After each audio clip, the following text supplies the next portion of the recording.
dado forma. Hay otro tipo de ordenación, como se mencionó, ¿no? En la anterior clase, el de inserción, selección, shell, y el más rápido, que se llama quick sort, ¿ya?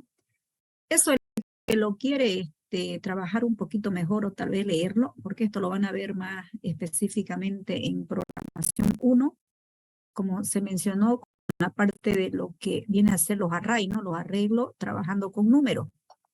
Un número lo pueden ver mejor ustedes. Entonces trabajarán en un vector. Nosotros, para efecto de conocimiento previo a lo que son los métodos de ordenación, hemos visto el primero, como han visto, es una ordenación cortita. Bien, entonces eso fue lo de la anterior clase. Hoy vamos a hacer la introducción a este sector de aquí, a la programación orientada a objetos, ¿ya? Entonces, este es el que vamos a trabajar, el capítulo 15, capítulo 15. Entonces, este capítulo 15 del librito tiene, miren, vamos a ver algún contenido. Programación estructurada, le dice de forma procedimental, para que lo puedan leer de qué manera está. Todas las definiciones que necesitamos de programación orientada a objetos.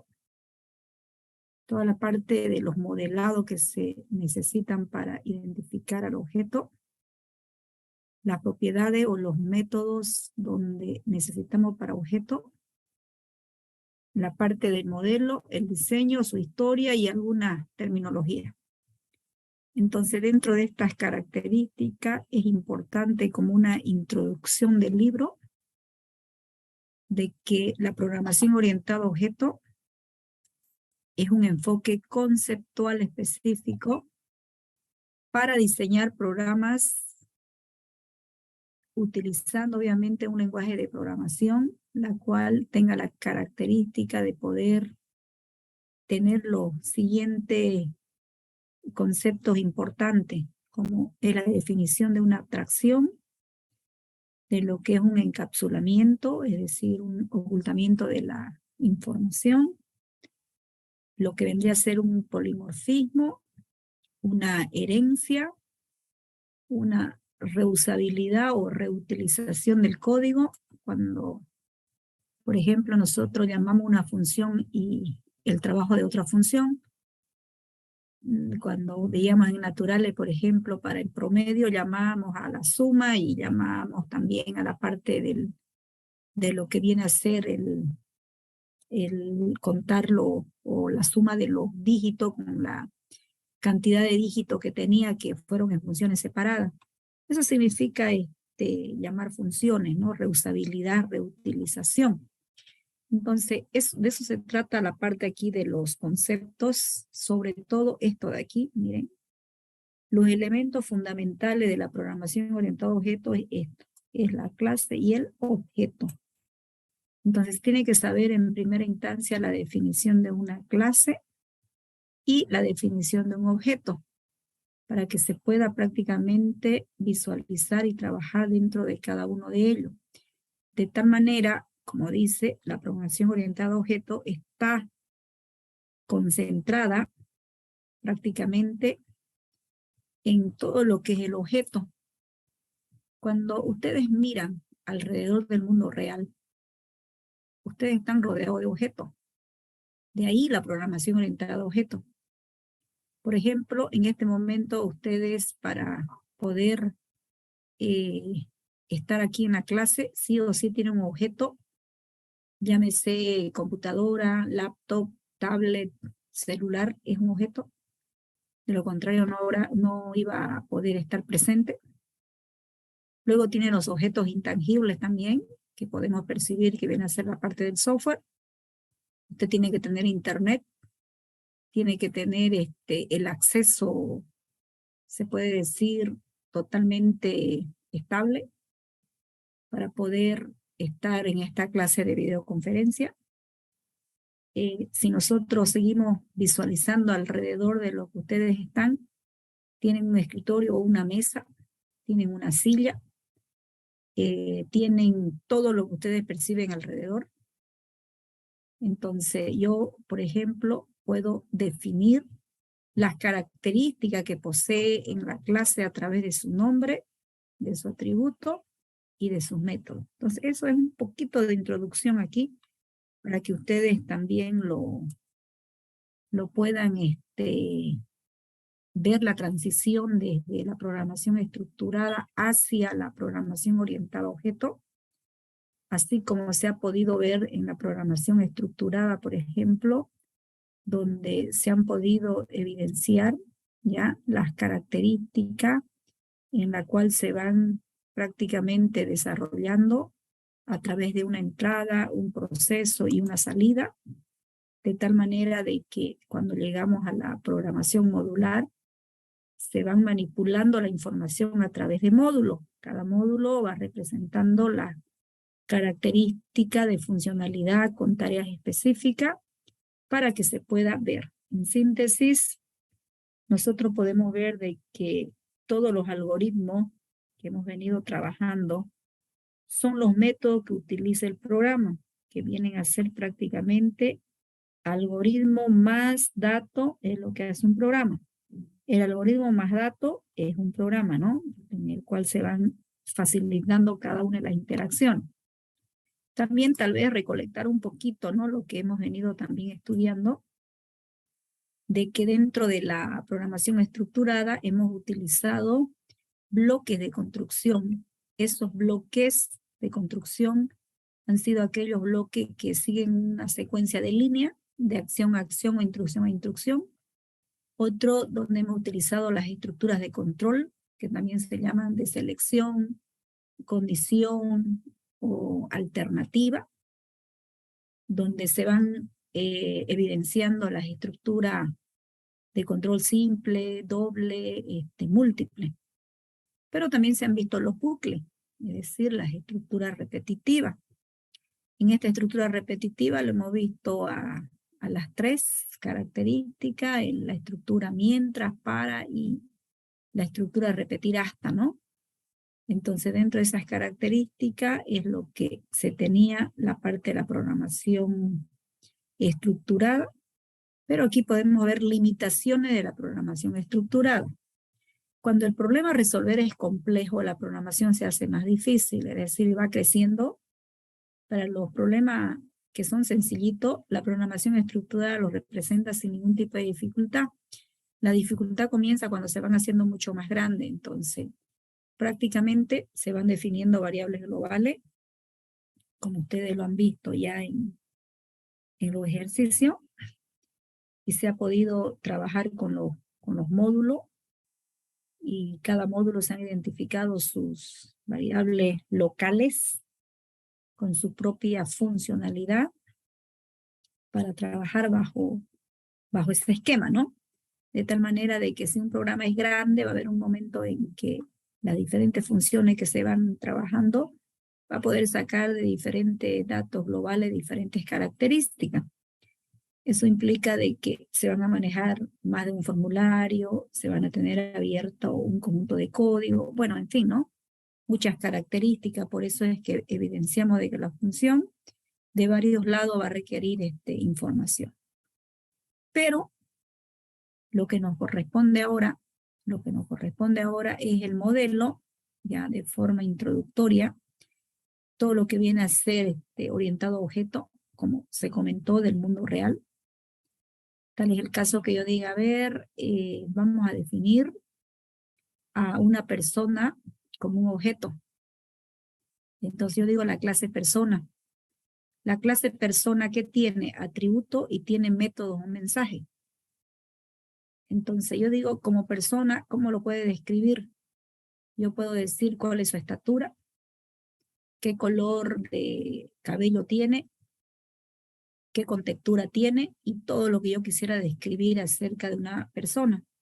Pero si mi propósito mío es poder registrar a una persona, por ejemplo, yo digo, a ver, todas estas personas, vamos a registrarlo como estudiante de la universidad y ahora van a ser alumnos, y su principal llave primaria, es decir, su código de acceso para poder ser atendido en cualquier instancia, será su número de registro. Entonces, lo primero que usted hace es entregar su número de registro y con eso sabemos la información completa. Entonces yo digo, esta es la clase alumno, ¿no es cierto? La clase alumno con sus atributos que ya diría número de registro, nombre, dirección, fecha de nacimiento, estado civil y todo lo que tenga que incluir como dato. Llega el momento en que ustedes quieren inscribirse. Únicamente los estudiantes que han cumplido con los requisitos son inscritos. Existe una modalidad de ingreso y existe un conjunto de documentos, ¿no es cierto? En ese documento le piden a ustedes su libreta de repente de bachiller, su título de bachiller, su grupo de sangre, por ejemplo, sanguíneo. A veces le piden de repente hasta libreta de servicio militar de forma opcional, no obligatorio, y así, una serie de documentación. Entonces, todo lo que estamos hablando, fíjense, vienen a ser prácticamente ya el comportamiento, las funciones que vamos a ir viendo. Por ejemplo, ustedes se inscriben, eso es registrar. Se inscriben como estudiante ya de la universidad, le otorgan toda la información correspondiente. Pero sucede que ustedes deben inscribir materias a una gestión, llámese un semestre, a una mesa, a un verano, a cualquier gestión. La información que ustedes entregan, fíjense, ya no solamente es una clase, como ya podemos observar un conjunto de aspectos. Ya podemos ver la clase persona, ya podemos ver la clase inscripción, podemos visualizar la clase horario, porque no puede inscribirse cuando ustedes lo quieran, sino que hay algo establecido donde le dice tal día, tal hora deben ser registrados. Entonces, ¿qué implica esto de que hay un conjunto de clase y un conjunto de objetos que están interactuando? Al momento de inscribirse, que obviamente es la clase materia, la clase grupo, esa clase grupo, fíjense, ustedes dicen, a ver, llevo cálculo 1 en el grupo Z2. A ese grupo que usted está eligiendo que viene a ser una clase, ¿no? Porque dentro de la clase de grupo van a ver, este es cálculo 1, pero está el grupo Z2, Z3, Z4, SF, SG, de repente, ¿no? Un montón. Entonces, estamos mirando eso. Entonces, tendría la clase estudiante, la clase grupo, una simple inscripción, miren, fíjense. Tengo mi clase inscripción, tengo mi clase grupo, pero esta clase grupo va a estar relacionado con quién. Yo sé a ese grupo quién es su docente, clase docente. Yo sé a ese grupo quién es su horario, clase horario. Yo sé que en ese grupo dónde es su aula, o si es virtual o si es presencial. O sea, un conjunto de información. Entonces ahí estamos mirando relación entre clase. Ahora, los objetos que van a estar dentro de la clase ya vienen a ser la instancia de la clase. Por ejemplo, viene Ana a inscribirse en un objeto. Viene Juan a inscribirse otro objeto. Entonces, de esa manera se van relacionando. Pero aquí estamos empezando por lo mínimo, por lo más sencillito. Describo a la persona, en realidad, cómo la persona se puede describir a nivel físico, por ejemplo. Describimos. Normalmente como diga, a ver, ¿cómo era la persona?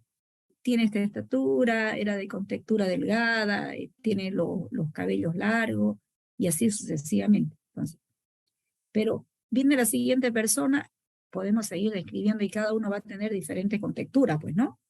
Esos son atributos, entonces, atributos. Las funciones vienen a ser el comportamiento que va a tener cada uno de los objetos. Entonces, aquí un poquito ya recolectando, fíjense, la programación estructurada mejora la claridad, fiabilidad y facilidad del mantenimiento en los programas. Sin embargo, para los programas grandes, es decir, ya cuando yo le diga, a ver, hágame un sistema de contabilidad, un sistema de ventas y compra, un sistema para inscribir estudiantes a colegio, o sea, ya la información es grande. Entonces, presentan retos de difícil solución, por eso dice, ¿no? que pueden ser resueltos más fácilmente mediante, ¿no ven? Entonces, de ahora en adelante, ¿sí? Todo lo que ustedes programan, una vez que ya han aprendido los algoritmos, a programar como programación estructurada, de aquí en adelante será totalmente programación orientada a objeto, en todas las instancias que ustedes empiecen a trabajar con el sector de la programación y con los sistemas de información en todo caso. Cuando ya empiecen a desarrollar el software, ya sea para el ámbito web o para el ámbito móvil, ¿no? ¿Por qué? Porque sucede que se debe ver exactamente dónde se va a trabajar y cómo se va a visualizar, incluso hasta las distintas bases de datos que se están utilizando, pero la programación orientada a objetos. Entonces, es importante reconocer en primera instancia lo que viene a ser esto, ¿no? La programación orientada a objetos. Fíjense, al contrario del enfoque procedimental, que se basaba en la interrogante, ¿qué hace este programa? Porque eso es lo que hacía, o lo que hace en todo caso la programación estructurada. Ahora, fíjense, el enfoque orientado a objetos responde a otra interrogante. Miren, esto quiero que lo noten bien. ¿Qué objeto del mundo real se puede modelar? Es como yo le decía, ¿no? Al comienzo, yo quiero inscribir materia. Pero ¿cuáles son los objetos que están involucrados? La inscripción, el grupo, la materia, el alumno, el aula, el horario. Entonces, hay un conjunto. Entonces, ahora me preocupo, ¿cuáles serán los objetos del mundo que yo pueda modelar? Ahora, fíjense, seguimos. La programación orientada a objetos se basa en el hecho de que se debe dividir el programa. Dividir no en tareas, sino en modelo de objeto físico o simulado. Entonces, un poquito para poder trabajar visualizándolo, para que luego lo podamos trabajar así como clase, miren, como clase.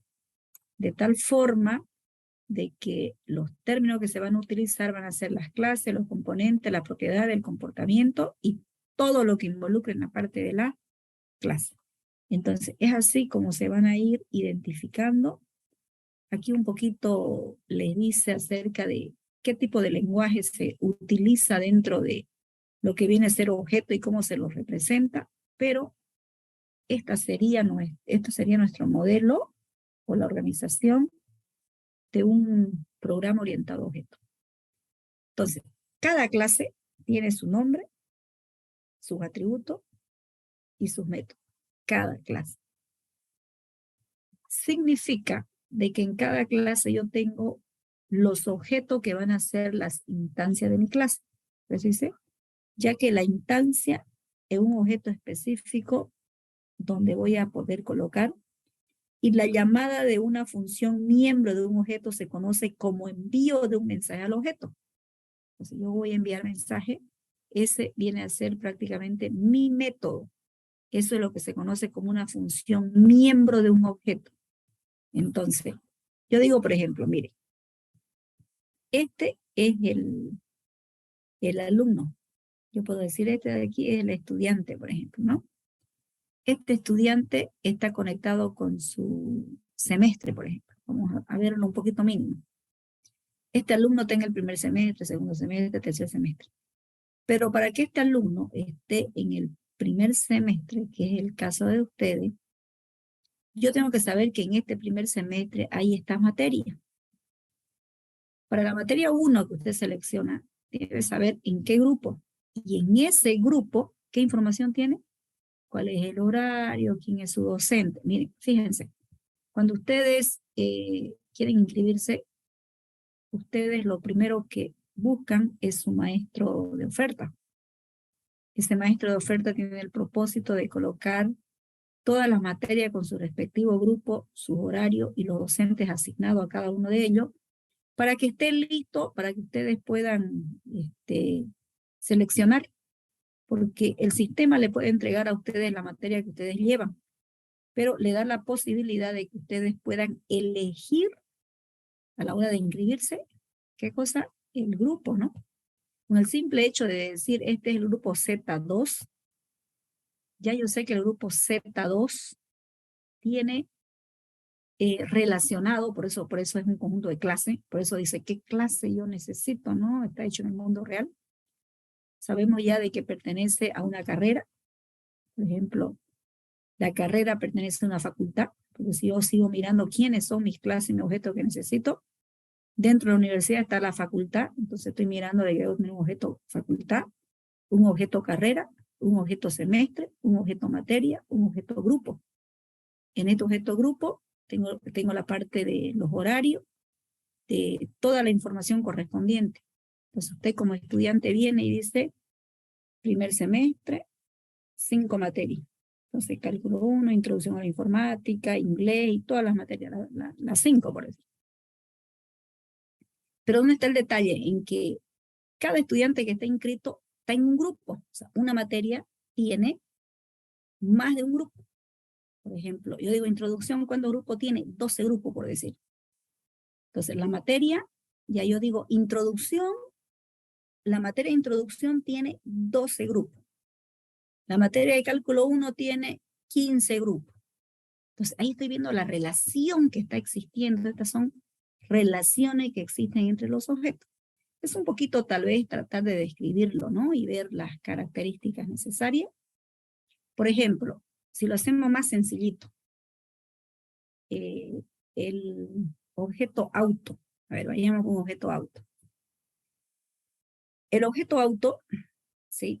Si yo le digo esta es una clase auto, va a tener su nombre, va a tener sus atributos y va a tener sus métodos.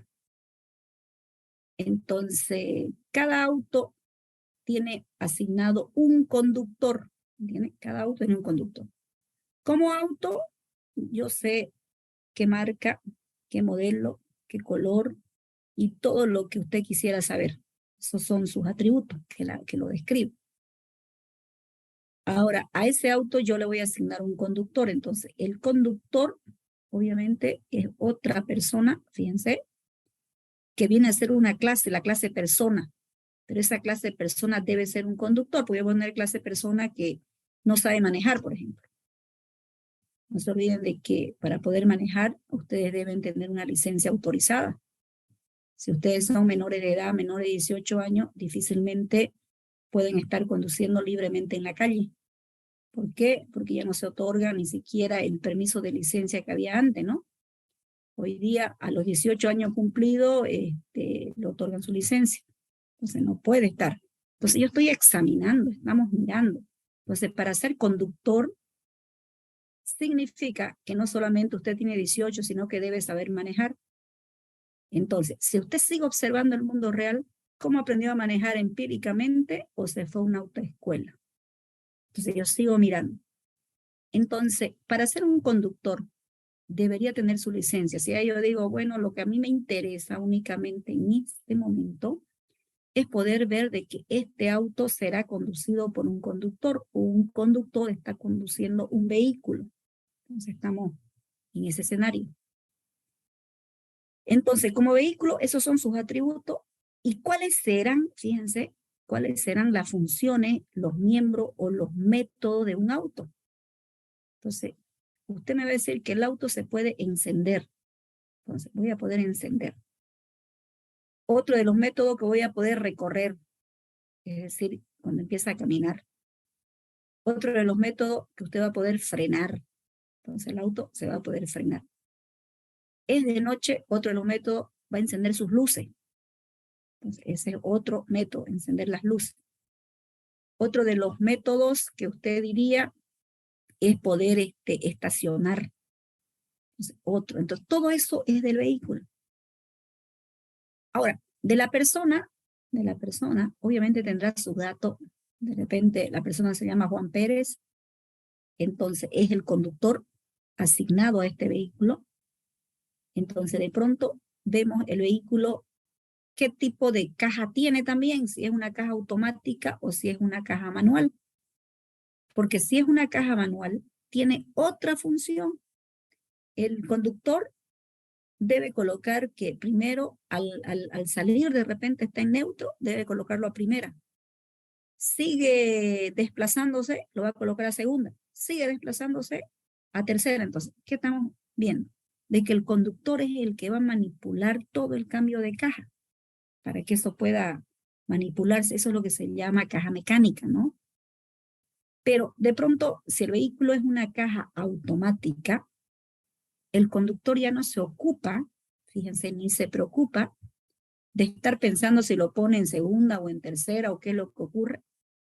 Por eso es automática, ¿no? Automáticamente el conductor de qué se va a encargar, únicamente de poder estar atento en todo y estar conduciendo sin ninguna dificultad, pero no va a cambiar nada de caja, se olvida del cambio de caja. Solito a medida que se va desplazando el vehículo, va a ir colocándose, se va a ir ajustando al cambio que debería hacer. Entonces, de esa manera, miren, fíjense, yo digo, a ver, un conductor maneja este vehículo, pero usted observa la calle, fíjense en la calle, estamos hablando de un conductor y un vehículo. Hay N vehículos y N conductores en la calle. Entonces, este modelo está dado uno a uno o puede estar de muchos a muchos, es decir, muchas movilidades, tienen muchos conductores, pero siempre el modelo es uno a uno, porque un solo conductor está manejando un vehículo. No es de que tengo dos conductores, ¿no? El otro será el copiloto, pero no es el conductor, ¿entiende? Entonces, bajo esa jerarquía, ese aspecto, nosotros vamos a trabajar y vamos a visualizar. O sea, eso es lo importante que vean. Para esos jóvenes, cuando ustedes ya vayan avanzando un poquito más hacia lo que viene a ser la parte ya de los desarrollos de software, ustedes van a crear un diagrama de clase que se llama de UML. UML es un lenguaje ya de estándar unificado justamente para trabajar con la representación de las clases del mundo real. Entonces eso se llama un diagrama de clase, por eso al comienzo ustedes van a ver que dice UML, ¿no es cierto? Entonces, bueno, esa definición es lo que quiero que vayan estudiándola para que cuando nosotros hagamos, vamos a hacer ejercicio con lo que hemos visto, pues no, para no complicarlo más. Todos los objetos, como está aquí ya un poquito más resumido, son funciones o miembros o métodos, atributos o variables de instancia, son la descripción que estamos haciendo de cada objeto.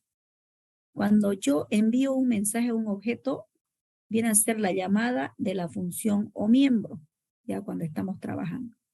Entonces, ¿cuál es el propósito de que ustedes puedan saber qué es un objeto con todas las descripciones correspondientes?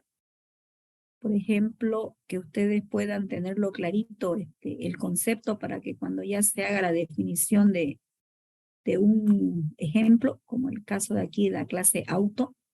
Yo tengo un auto, esto es una clase, fíjense, clase auto. Un auto, si yo digo la composición, que también es otro, o combinación de diferentes partes, ¿cuál es la composición de las diferentes partes que tiene un auto, por ejemplo? Yo puedo mirar ahí. Entonces yo digo, tiene un motor, tiene 4 ruedas, puede tener 3 o 5 puertas. Si yo tengo 4 puertas para pasajero y 1 para el maletero, son 5.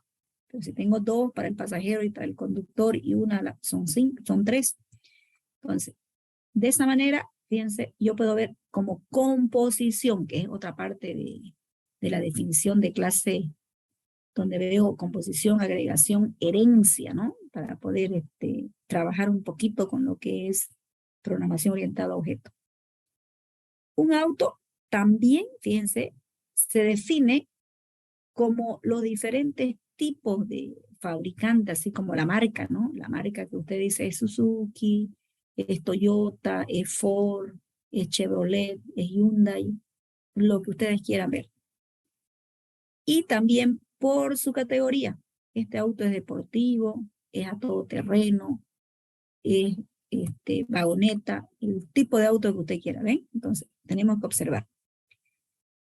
Y los miembros de lo que en realidad viene a ser de cada uno de los autos, vendrían a ser las distintas funcionalidades que se van haciendo y obviamente las características desde el origen o fabricación que se van viendo.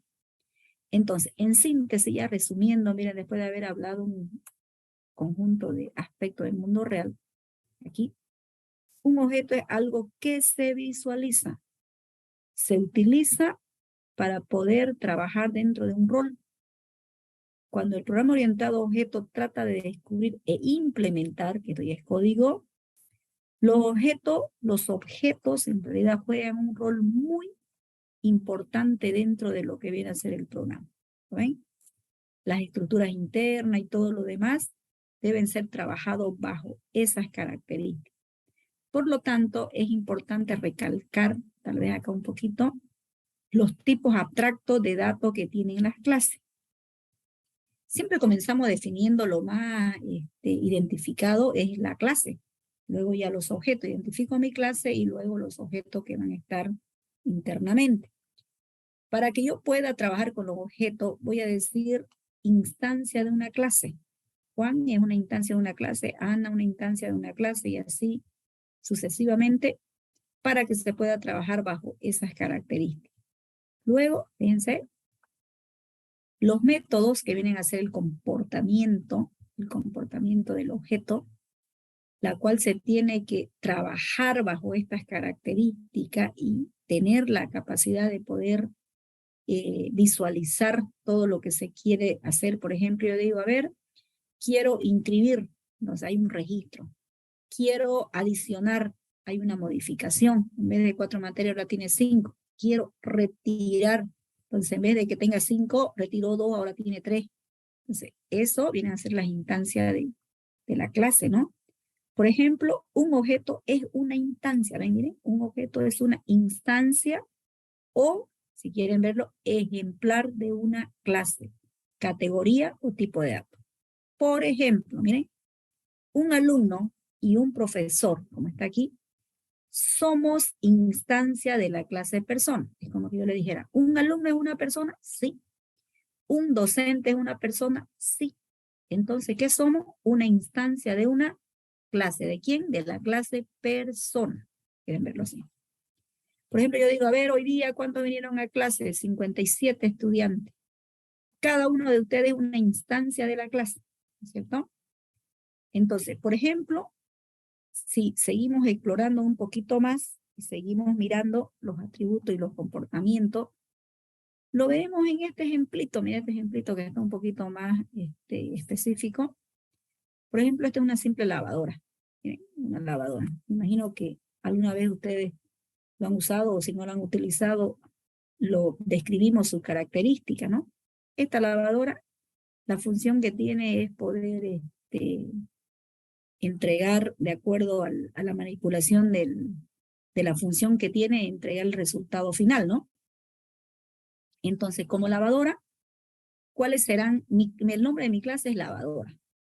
Mi clase es lavadora. ¿Cuáles son mis atributos? El nombre de la lavadora. Por ejemplo, yo digo, esta lavadora se llama tanto y su marca es Samsung o es LG o es Electrolux, la marca que ustedes quisieran. Esta lavadora está definida por un número de serie, viene por su número de serie. Esta lavadora tiene una capacidad, que dicen, es una lavadora de 12 kilos, dice, ¿no? Tiene una potencia, estos son atributos. Entonces, doy todos los atributos respecto a la lavadora que está dentro de mi clase.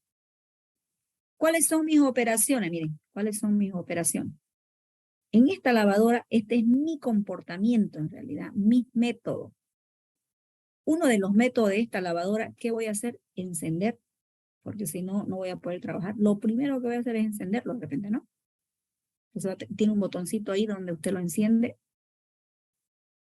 pero tiene varias características con lo que hace una lavadora.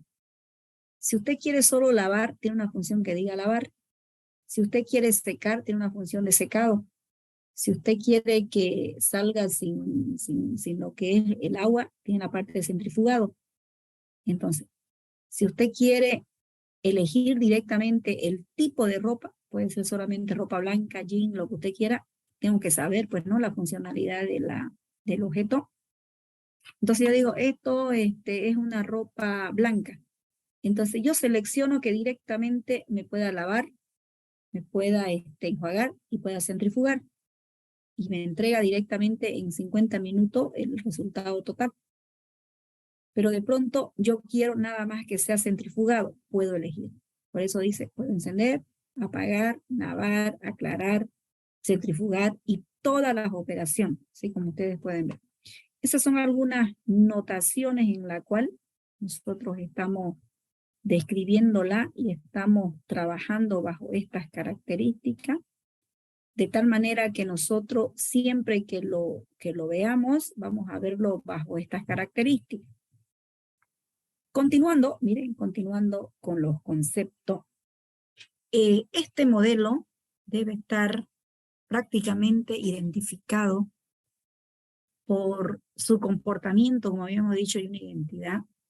Entonces debe tener un estado, ¿sí? Debe tener un estado, donde yo tengo un conjunto de valores de todos los atributos de un objeto. Esto es importante, todos los atributos de un objeto.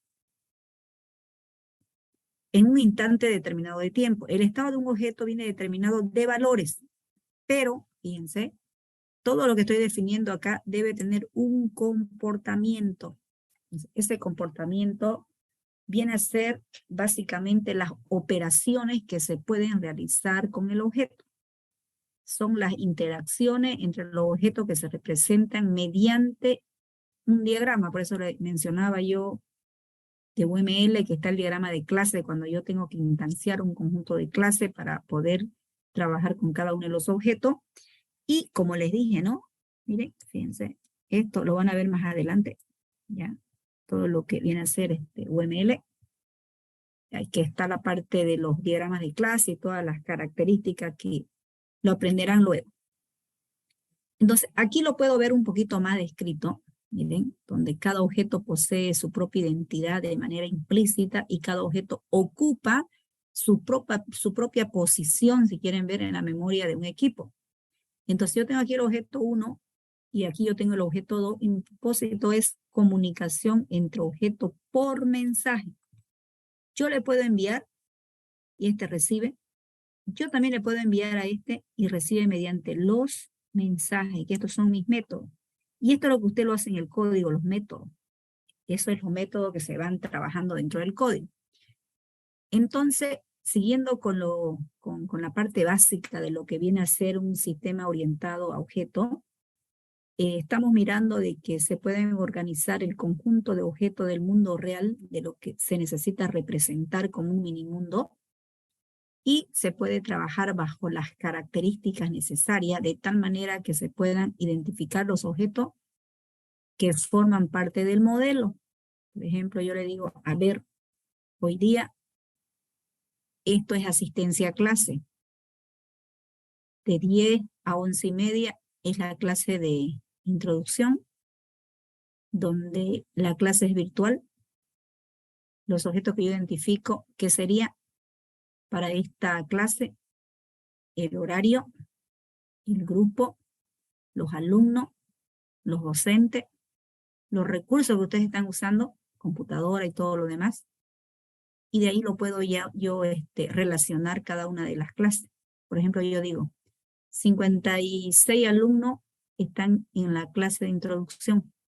Entonces yo digo, mi clase de asistir a clase de introducción, en el día 29 de junio, 56 alumnos asistieron a clase. Entonces yo voy evidenciando, lo vamos identificando, por eso se identifique. No es como la programación estructurada, ¿no es cierto? O sea, aquí yo debo saber qué objeto necesito para incorporarlo. Es tal como es la vida real, ¿no? Por eso es así dado este tipo de programación. Entonces, agrupamos, fíjense número 2, agrupar en clase todos aquellos objetos. Agrúpelo en clase. Entonces estamos agrupando. En una clase voy a colocar a los docentes. Entonces ustedes tienen más de un docente, todos los docentes estarán ahí. Por ejemplo, yo digo, esta es la facultad de computación. En una facultad que tengo carrera, entonces tengo mi clase de facultad, tendría mi clase de carrera, ¿ven? Mi clase de carrera, donde yo pueda decir, en la facultad de computación, una facultad tiene 3 carreras, porque ya yo sé cuánta carrera tiene. La facultad de computación tiene 3 carreras, pero la carrera va a estar relacionado con el semestre. Entonces yo digo, a ver, la carrera de informática, ¿cuántos semestres tiene? 10 semestres. A ver, ahora me voy al semestre. ya tengo la clase semestre, tengo clase de facultad, clase de carrera, clase semestre. Ahora, de esa clase de semestre me voy en este semestre, digo semestre 1. En el semestre 1, estas son las materias. Entonces, el semestre está relacionado o va a establecer las instancias, son instancias, ¿no? ¿Con quién? Con la clase materia. En la clase materia está relacionado con los grupos. En ese grupo, fíjense, yo digo, a ver, esta materia de introducción tiene 12 grupos. Entonces ya yo estoy en grupo. En la clase grupo va a estar la clase alumno, la clase docente, la clase aula, la clase horario. ¿Eh? Entonces, eso es lo que dice, agrupar en clase todos aquellos objetos que tengan, fíjense, características y comportamientos comunes. Entonces, todos los alumnos estarán en la clase alumno, todos los docentes en la clase docente. ¿Eh? Una vez hecho eso, miren, aquí está claro, identificar, dice, miren, identificar los atributos y las operaciones de cada clase, ¿ya? Luego dice, identificar las relaciones existentes entre las clases. Entonces se ve relacionado, se ven todo, ¿no? Esto lo van a hacer muy bien más adelante. Nosotros vamos a trabajar para no expandirlo con los ejercicios que venimos trabajando. Por ejemplo, vamos a trabajar con los números naturales. Al número natural yo le voy a llamar clase. Mi clase será un número natural. Luego voy a definir quiénes son mis atributos del número natural y luego vamos a definir cuáles son los métodos que tiene nuestro número natural. Y así lo vamos a ir trabajando. Aquí podemos ver un resumencito para que lo vean mejor. En personas, por ejemplo, si yo agrupara, tengo la clase empleado, estudiante, cliente, profesor. ¿Todos estos son personas? Todos. Pero lo estoy categorizando. Empleado, estudiante, cliente, profesor. Si yo miro las partes de una computadora, entonces yo digo pantalla, unidad de CD, impresora, teclado y todo lo demás. Y así sucesivamente. Entonces aquí está para que lo puedan estudiar un poquito, propiedades, abstracción, la abstracción del software como está aquí, el ocultamiento de la información, todo lo que es encapsulamiento, herencia, ¿no? Herencia, esta herencia es muy importante también. Por ejemplo, este es su simbolito de herencia, parece que no se ve, ¿no? Pero este de aquí, este de aquí. Yo digo, por ejemplo, una lavadora es un electrodoméstico. Yo digo aquí, un alumno es una persona. Entonces, ¿de dónde hereda alumno? De persona. Una herencia simple. Un docente es una persona, es una herencia. Aquí, en esta herencia pueden ver, el horno de microondas es un electrodoméstico. La lavadora es un electrodoméstico. La tostadora es un electrodoméstico y el frigorífico es un electrodoméstico. ¿Ven? Entonces, bajo esa característica, herencia. Para que lo vean bien, cosa que cuando ya van a programación 1 ya no van a estar ¿no? Ya no van a estar recién descubriendo, sino más bien ya van a estar listos para programar. En la parte de herencia, por ejemplo, miren, esta es mi clase animal. Una jirafa es un animal. Fíjense la puntita, cómo termina, eso significa herencia en UML, ¿ya? La reutilización, la realización del código, y bueno, y todo lo que va a ir yendo. Bien, jóvenes, entonces, esto, estudienlo, y el práctico que estuve mirando, jóvenes, este práctico que le di, tengo solamente 3 estudiantes que he enviado, no sé, pese a que hemos hecho ya varios ejercicios de lo mismo, no sé si es que no han terminado. Fíjense, se ha dado este práctico el 22 de junio, ¿sí? El 22 de junio. ¿Y se está visualizando o es que se recortó? ¿Está bien, no? ¿Están viéndose? Sí, se ve todo Se ve, bien. ingeniero. Ya, muy bien. Mire, le aumenté, porque el propósito es que ustedes puedan tener un poquito más de tiempo y me presenten, ¿ya? Yo vi de que no había más que 3. No le voy a dar hoy día la tarea de objeto, le voy a dar el viernes recién, con el propósito de que terminemos las cadenitas. Miren, son 18 ejercicios, ¿ya? Termínenlo, miren, hasta mañana, hasta el último minuto o segundo, si quieren, del día jueves. Tienen para enviar Así que lo que han enviado de repente y está incompleto, complétenlo, ¿ya? Porque ustedes saben de que si han enviado, vuelven a enviarlo, sobrescribe el último archivo y no pasa nada. Otra de la parte que quiero que sepan, jóvenes, ya es del examen final. El examen final, ¿sí? Ya está reservado el centro de cómputo, va a ser presencial. Ya me confirmaron de la facultad, ¿ya? Entonces está para el día lunes 25 de julio para que lo tomen en cuenta, ¿ya? A las 10 de la mañana. Pero ahí donde hemos dado era el auditorio, ¿no es cierto? Lo vamos a dar en el centro de cómputo porque necesitamos laboratorio. Eso será en el módulo 236, ¿ya? Ustedes saben que así se llama la facultad. Entonces a veces lo ven este número y no saben dónde es ahí donde ustedes siempre ven, donde hemos dado el primer examen parcial. Pero el laboratorio es el 44, que en realidad en el mismo piso están todos los laboratorios, ¿ya? Para que también lo tomen en cuenta y puedan ustedes organizarse. El segundo parcial, el viernes o el día lunes se los voy a entregar, jóvenes. Pasa que he tenido jóvenes que han hecho iguales y eso un poquito más y más minucioso. Saben de que si los exámenes son iguales, jóvenes, se le corta el semestre, ¿no? Ya no pueden dar ni siquiera el examen final, se anula definitivamente, porque eso es fraude, ¿ya? Así que, por eso, si el viernes no les entrego, más probablemente sea el día lunes, ¿ya? Así van a saber su nota de 50%, porque cada parcial vale el 25%, los prácticos valen un 10%, y el final, este final que lo vamos a dar presencial, vale 40%. Entonces, todos aquellos jóvenes que practican tienen todavía tiempo de poder seguir estudiando porque vale 40. Incluso, miren, en caso de que existan notas, porque solo al primer semestre se le da ese privilegio, aquellos jóvenes que se encuentran con nota entre 40 y 50 ya como nota final, tienen la opción a dar una segunda instancia, ¿ya? En esa segunda instancia, la nota única es 51, así se saque 100, ¿ya? Su nota de aprobación en una segunda instancia únicamente aspira a un 51. Los jóvenes que estén menos de 40 puntos acumulados como nota final, ya no hay nada que hacer.